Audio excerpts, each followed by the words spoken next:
warm welcome. This is Markus Termin at the 4th of March 2025.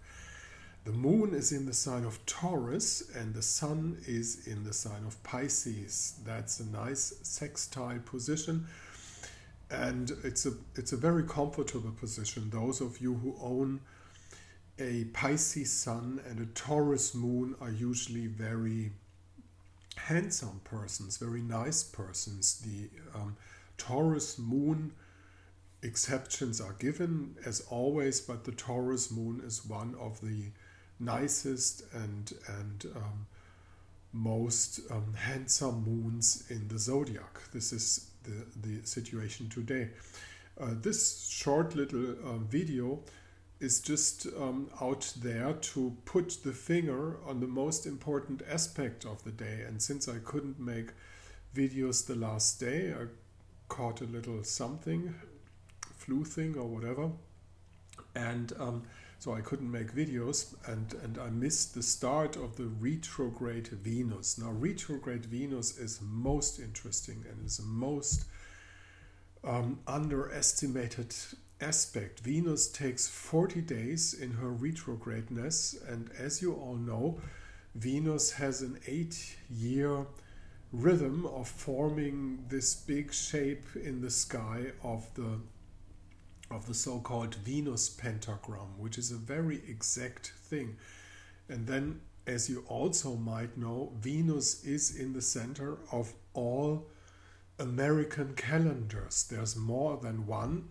The most elaborated ones we know from the Maya cultures in Middle America, but also North America took over this calendar, and it's all on Venus. Those calendars are pure Venus calendars.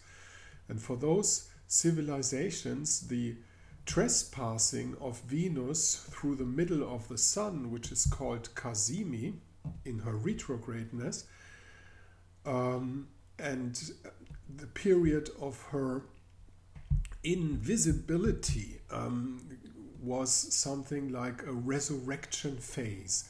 Also, some cultures saw a change from male to female or female to male during this period. Venus under the sun came as a man and got out as a woman, or the other way around. This is most important. Also, the cycle, which must be said, of sacrifices and wars was connected to the Venus cycle in the Middle American cultures. How is that, and why is that?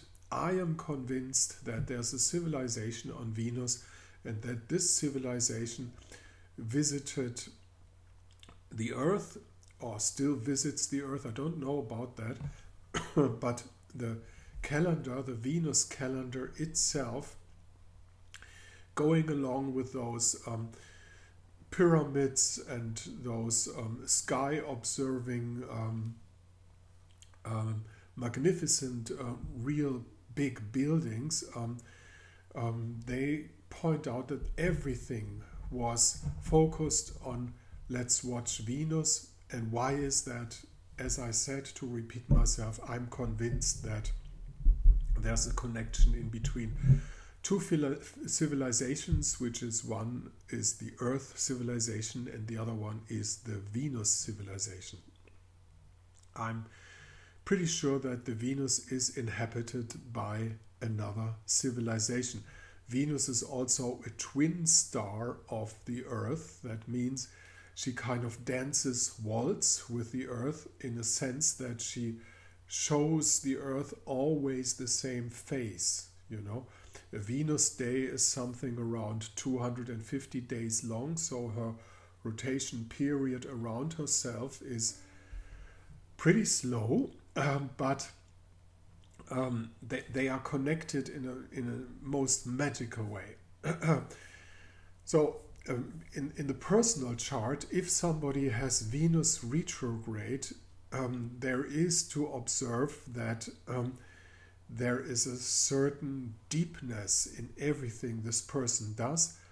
especially, of course, connected to love things or relation things. There's a seriousness in that. Some astrologers point out those on the esoterical side, more on the karmic side.